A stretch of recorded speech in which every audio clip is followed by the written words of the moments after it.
There's an interesting conversation going on Twitter between content creators. And the subject is whether or not anime is inherently Christian.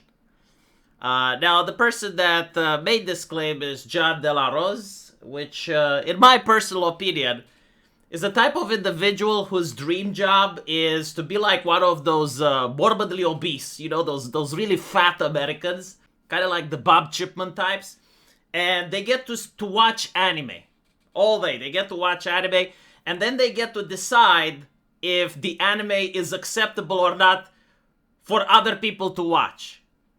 Kind of like censors, right? So like if the anime is Christian enough, then it gets to pass.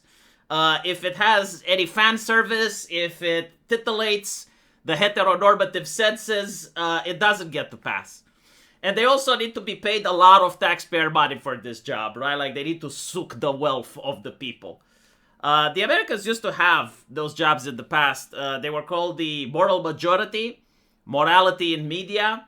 And this is literally what they did, right? Like a couple of circle jerks that would go around and terrorize private businesses, whether they were comic books, whether they were TV shows, and just give them a stamp of approval. Right? Like these were the wise men of American entertainment. And there was a time period when that was gone, and you had like legitimate artistic freedom. And that's when DC Comics and Marvel manages to take off internationally, not just in America. And after that, the woke people came in, and they didn't have like committees of approval or disapproval. They just infiltrated the companies and they pushed the self-censorship. But still, this is an interesting question, right? Like, is anime inherently right-wing and Christian? The reality is, like, obviously anime is not Christian. Because the people making the anime, they're not Christians. They're either atheists, Taoists, or some form of Buddhists. Very few anime creators just happen to be Christian. And even the ones that happen to be Christians, like, they're not making stories about Jesus and Moses, nor are they trying to make Christian messages. Most anime, believe it or not, is done to stimulate emotion. Like, they actually want the person that watches it to experience something, whether it's sadness, happiness, excitement. That's what the people making anime are focusing on. Like, they're not focusing on pushing political messages. This is why when you watch anime, like, you have no idea what are the politics in Japan. Like, seriously, do any of you weebs know what's, like, the current political movement, what's trending in Japan? If you watch anime, you don't. But, like, if you watch American shit, oh, you immediately learn about social justice and feminism and all that stuff, right? So, like, the West does entertainment completely different than the way Japan does it. And actually, like, the way Asia does it. And also, like, if you watch anime, do you kind of get, what Taoism is all about or what Buddhism is all about? Just by watching the anime? Maybe you have seen, like, a scene where they go to a temple and they clap 3 times and they pull a rope and they make a bow, right? And they have a wish for the kami.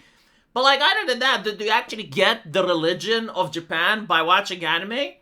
You probably don't, right? Because, like, their purpose is not to indoctrinate people with entertainment. Their purpose is not to sanitize entertainment for the masses. Their purpose is to actually get the viewer to experience various emotions. Now, this is where the interesting part is, calling anime Christian.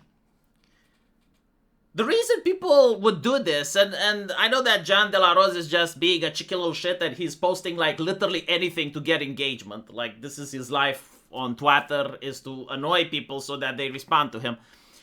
But he does have, like, some point. And it's something that I said a couple of months ago. That I'm going to raise my son watching anime because anime is a lot more purer than anything the West puts out. And this includes the fan service and everything else that horrifies Westerners. Because I'll tell you what, I have learned more right-wing conservative messages by watching anime and Naruto than I got from Matt Walsh, than I got from John De La Rose, than I got from any church or any content creator in the West.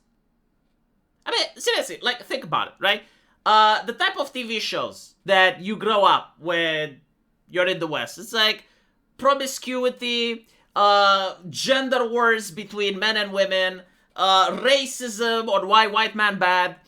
These are the themes, right? And there's a lot of sex going on, women that look like transgender people, hag maxing. That's pretty much what Western entertainment is nowadays. Let's be honest.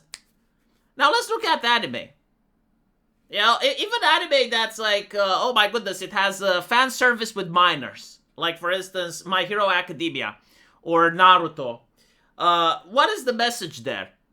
Well, the message there is the power of friendship, the importance of placing yourself against evil in order to defend other people, defending one's country and nation, the importance of family. And in all of these animes, it's like, oh, My Hero Academia, right? Like, it's got 16 years old, 15 years old, and there's fan service and shit, and it horrifies the Westerner. But there's no sex there. There's no porn scenes there. The way that these animes end is that the main character falls in love with one girl.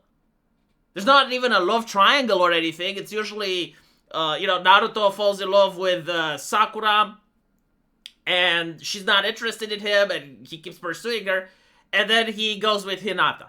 But, like, there's no, like, love triangle like a Western story sense, where, like, the women are arguing with each other, or the guy sleeps with both of them, or, right? Like, it's a lot more pure, if you will.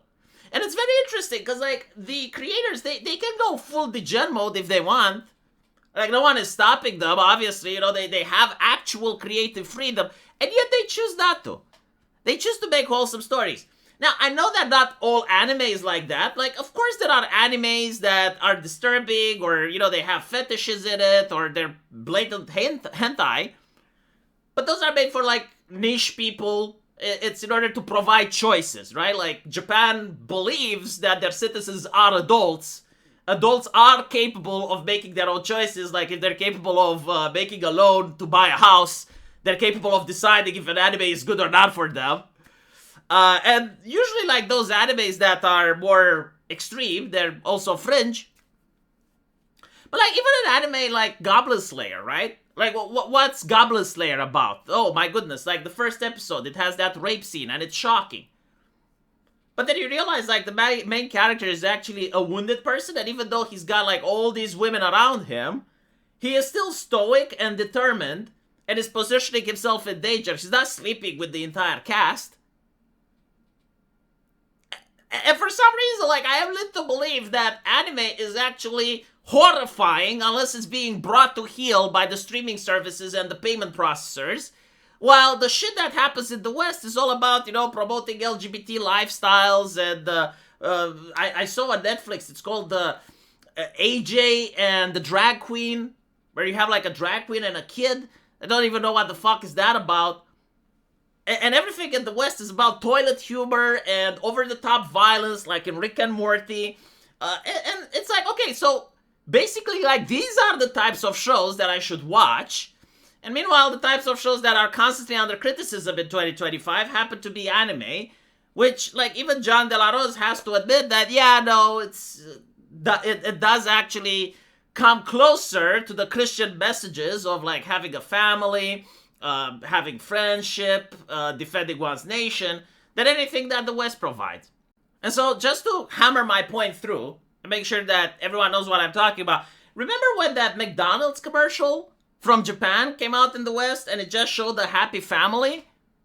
And people were immediately like, oh my god, this is pedophilia, oh, this is horrible, what, blah, blah, blah. People in the West were horrified just, like, seeing a family going out and having a McDonald's in a commercial. This is where we're at. And so, like, what else can I say? It's not like Japan is doing something that's incredibly advanced or they're so culturally ahead of us. No, like, the West is just culturally backwards. Like, we used to do that. Like, we used to have, the same creative freedom and the same ability to just allow people to do whatever the fuck they wanted in media. And some of the things, they managed to get popular, others not. But the public decide, because the public was made by grown adults with free will, with the ability to make decisions for themselves and their families. And now the mentality is like, no, we need the government or we need a fat censor to sit on a board for a payment processor or a consultant company and get to push their bureaucracy into art. And everything that comes from an artist has to be moral. And every single type of entertainment and escapism also has to be moral because someone says so.